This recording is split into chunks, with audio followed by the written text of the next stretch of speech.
Hello guys, welcome to spectator. AFC Asian கப்பில் பார்த்தீங்கன்னா Indian டீமோட செகண்ட் மேட்ச் ஆனால் India versus Uzbekistan match preview தான் பார்க்க போகிறோம். டீட்டெயிலாக பார்க்கலாம் வாங்க. ஃபர்ஸ்ட் நம்ம இந்தியன் டீம் பற்றி பார்த்தலாம். இந்தியன் டீம் பொறுத்த வரைக்கும் பார்த்தீங்கன்னா ஆஸ்திரேலியா மொதல் மேட்சை எதிர்கொள்ளிருப்பாங்க. அந்த மேட்ச்சில் ஃபஸ்ட் ஹாஃப் டிஃப்ரெண்ட்டாக இருந்திருக்கும் இந்தியன் டீமோட கேம். செகண்ட் ஹாஃபில் ஓவரால் மொமெண்டம் லூஸ் பண்ணியிருப்பாங்கன்னு சொல்லலாம். இந்தியன் டீம் பார்த்தீங்கன்னா அந்த மேட்ச்சில் ஒரு கோலை ஸ்கோர் பண்ண முடியாமல் ஆஸ்திரேலியா 2 கோல் ஸ்கோர் பண்ணி 2-0 கம்ஃபர்டபுளாக இந்தியாவை பீட் பண்ணியிருப்பாங்கன்னு சொல்லலாம். ஸோ மறுபக்கம் Uzbekistan and Syria match play பண்ணியிருப்பாங்க. அந்த மேட்ச்சில் எந்த வித கோலும் உஸ்பெகிஸ்தானாலையும் ஸ்கோர் பண்ண முடியல, சிரியாவாலையும் ஸ்கோர் பண்ண முடியலன்னு சொல்லலாம். ட்ராவில் முடிஞ்சிருக்கும். நம்மளோட ஆப்போனண்ட்டான உஸ்பெகிஸ்தான் எந்த வித கோலும் ஸ்கோர் பண்ணலை. பட் இப்போ நம்ம இந்தியன் டீம் சரி உஸ்பெகிஸ்தான் சரி போட்டி போட போகிறாங்கன்னு சொல்லலாம். ஸோ வின் பண்ணுற டீம் சாலிடாக செகண்ட் பொசிஷனில் மூவ் பண்ண முடியும். ஸோ கண்டிப்பாக ரொம்ப எக்ஸைட்டிங்காக இருக்கும். ஸோ இந்த பொறுத்த வரைக்கும் ஏஎஃப்சி ஏஷியன் கப்பில் டாப் 2 டீம்ஸ் மூவ் பண்ணுவாங்க. ஸோ ரவுண்ட் ஆஃப் 16 மொத்தம் 6 குரூப்பில் டாப் 2 டீம்ஸ் பார்த்தீங்கன்னா மூவ் பண்ணுவாங்க அப்படின்னு நம்ம சொல்லலாம். அந்த வருஷத்தில் பார்த்தீங்கன்னா பெஸ்ட்டாக பெர்ஃபார்ம் பண்ண தேர்ட் டீமுக்கும் நல்ல வாய்ப்பு இருக்குது. அந்த 6 குரூப்லேருந்து 4 டீம் சூஸ் பண்ணுவாங்க. ஸோ நல்லா பெர்ஃபார்ம் பண்ணால் ஆட்டோமேட்டிக்காக தேர்ட் பொசிஷனில் இருக்கிற டீமும் மூவ் பண்ண நல்ல சான்ஸ் இருக்குன்னு சொல்லலாம். இப்போ அந்த வருஷத்தில் நம்ம இந்தியன் டீம் உஸ்பெகிஸ்தான் கிட்ட இதுக்கு முன்னாடி எப்படி பெர்ஃபார்ம் பண்ணியிருக்காங்கன்ற மாதிரி தான் பார்க்க போகிறோம். ஸோ டோட்டலாக 6 முறை இந்தியன் டீம் சந்திச்சிருப்பாங்கன்னு சொல்லலாம். 1997 நேரு கோல்டு கப்பில் பார்த்தீங்கன்னா இந்தியன் டீம் கிட்டத்தட்ட 2 கோல், உஸ்பெகிஸ்தான் 2 கோல் அந்த மேட்ச் ட்ராவில் முடிஞ்சிருக்கும்.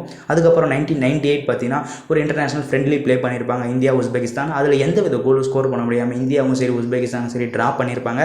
அதுக்கப்புறம் இன்டர்நேஷனல் ஃப்ரெண்ட்லி மறுபடியும் ப்ளே பண்ணியிருப்பாங்க அதே நவம்பரில். பட் அப்போ பார்த்தீங்கன்னா உஸ்பெகிஸ்தான் கிட்டத்தட்ட 4 கோல் ஸ்கோர் பண்ணியிருப்பாங்க. நம்ம இந்தியாவில் 1 கோல் ஸ்கோர் பண்ண முடியாமல் தோற்றுருப்போம்னு சொல்லலாம். அதுக்கப்புறம் மறுபடியும் 1998 டிசம்பரில் ஏஷியன் கேம்ஸில் பார்த்தீங்கன்னா மறுபடியும் உஸ்பெகிஸ்தான் 2 கோல் ஸ்கோர் பண்ணி இந்தியாவை பீட் பண்ணியிருப்பாங்க. ஸோ ஓவரால் உஸ்பெகிஸ்தான் பொறுத்த வரைக்கும் இந்தியாவில் தோக்கடிக்க முடியாத டீம்ன்ற மாதிரி வளம் வந்துட்டு இருந்தாங்க last couple of years. So 1990ஸ்லேருந்து நீங்கள் பார்த்தீங்கன்னா ஸோ ஏஎஃப்சி ஏஷியன் கப்லையும் சரி இந்தியா 2 கோல் ஸ்கோர் பண்ணியிருந்தாலும் மறுபக்கம் உஸ்பெகிஸ்தான் 3 கோல் ஸ்கோர் பண்ணி கம்ஃபர்டபுளாக இந்த மேட்சை வின் பண்ணியிருப்பாங்க. ஈவன் மெர்கா டோர்னமெண்ட்டில் 2001 நடந்த மெர்கா டோர்னமெண்ட்லையும் 2-1 உஸ்பெகிஸ்தான் வின் பண்ணியிருப்பாங்க. ஓவரால் 6 மேட்ச்சில் Uzbekistan 4 match win, 2 match draw. இந்தியாவால் எந்த மேட்சை வின் பண்ண முடியல உஸ்பெகிஸ்தான் பொறுத்த வரைக்கும். ஃபர்ஸ்ட் நம்ம ஸ்ட்ராங்கான ஆப்போனண்ட், அதாவது நம்ம ஆப்போனண்ட்டை பற்றி தெரிஞ்சிக்கலாம். ஸோ உஸ்பெகிஸ்தான் பொறுத்த வரைக்கும் central Asian football association Nations கப்பில் பார்த்தீங்கன்னா ஓமனை 3-0 வின் பண்ணியிருப்பாங்க. டர்க்மெனிஸ்டானை 2-0 வின் பண்ணியிருப்பாங்க. ரொம்ப சாலிடான டிஃபென்சிவ் யூனிட்னு சொல்லலாம். நல்லா ஞாபகம் வச்சுக்கிங்க. பட் நம்ம அட்டாக்கர்ஸ்க்கு ரொம்ப எப்படி சொல்கிறதுனா டஃப்பாக இருக்கும்னு சொல்லலாம் அவங்கள ப்ரீச் பண்ணி கோல் ஸ்கோர் பண்ணுறதுக்கு.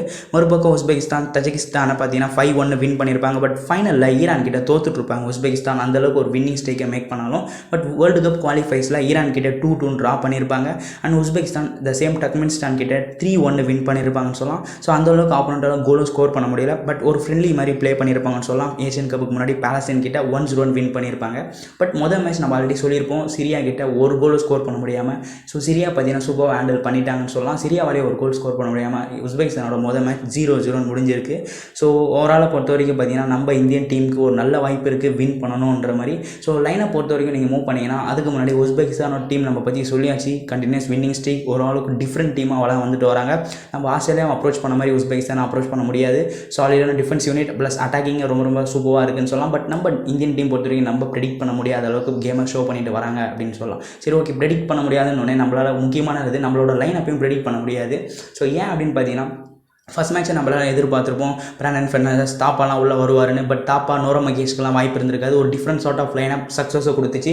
அதே போல் தான் ஸோ நம்மளால் எந்த வித லைனப்பும் ப்ரெடிக்ட் பண்ண முடியாது. ஈவன் நம்ம ப்ரெடிக்ட் பண்ணாலும் அதுக்கு ஆப்போசிட்டாக தான் இகாஸ் டீமேக் லைனப் சூஸ் பண்ணிருக்காரு. அவர் சூஸ் பண்ணுற லைனப் ரொம்ப பெட்டராக இருக்குது. டீமுக்கு ஏற்ற மாதிரி லைனப் சூஸ் பண்ணுறாரு. ரொம்ப எஃபெக்டிவாக அந்த பிளேஸ் பெர்ஃபார்ம் பண்ணிட்டு வராங்க. அந்த அளவுக்கு இந்த மேட்ச்சுக்கான லைனப் என்னால் ப்ரெடிக்ட் பண்ண முடியல.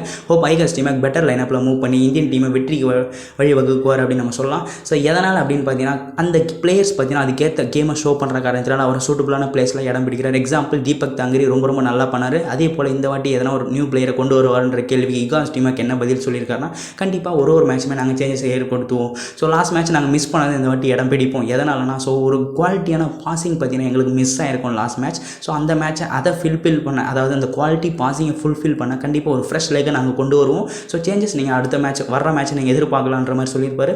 நாங்கள் ரொம்ப அஃபென்சிவாக ப்ளே பண்ண போகிறோம். ஸோ இந்த வார்த்தைக்கு எனக்கு ஏன் அவர் ரொம்ப இம்பார்ட்டண்ட்டாக போகிறாரு. ஆஸ்திரேலியா பொறுத்த வரைக்கும் நம்ம டிஃபென்ஸில் ரொம்ப நல்லா பண்ணியிருப்போம். பட் இருக்கிற பாலை நாங்கள் லாங் ஷாட் அடித்து எங்கெங்கே பறக்க விட்டுருப்போமே தவிர பார்த்து அழகாக ரிசீவ் பண்ணி அட்டாக்கிங்கில் கொஞ்சம் மூவ் பண்ணியிருக்கலாம். பட் ரொம்ப டிஃபென்சிவ் மோடில் இருந்தோம். அந்த காரணத்தினால் இகாஸ் டீமேக் என்ன சொல்லியிருக்காருன்னா கண்டிப்பாக நாங்கள் ஒரு அஃபென்சிவ் மோடாக மூவ் பண்ணுவோம். கண்டிப்பாக ஒரு டிஃப்ரெண்ட் கேமாக அதாவது டிஃப்ரெண்ட் வேல பார்த்தீங்கன்னா இந்த கேமை நம்ம அப்ரோச் பண்ணி முடிஞ்ச வரைக்கும் வின் பண்ண ட்ரை பண்ணுன்ற மாதிரி சொல்லியிருக்காரு. ஸோ ஒரு பக்கம் கஷ்டம்னு சொன்னாலும் ஒரு பக்கம் அந்த நம்பிக்கை இருந்தால் கண்டிப்பாக இந்த டீமால் வீழ்த்த முடியும் அப்படின்னு நம்ம சொல்லலாம். ஸோ பார்க்கலாம் நம்ம இந்தியன் டீம் வின் பண்ணுவாங்க அப்படின்னு.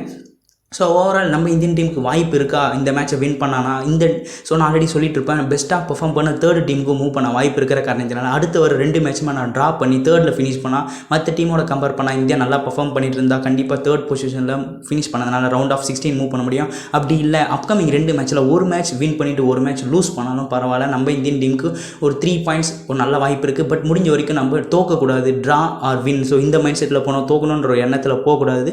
ஸோ உங்களோட தாட் சொல்லுங்கள், இந்தியன் டீம் உஸ்பெகிஸ்தான் கிட்ட எப்படி பெர்ஃபார்ம் பண்ண போகிறாங்க? என்னோட தாட் இந்தியன் டீம் கண்டிப்பாக அட்டாக்கிங்லேயும் சாலிடாக இருப்பாங்க.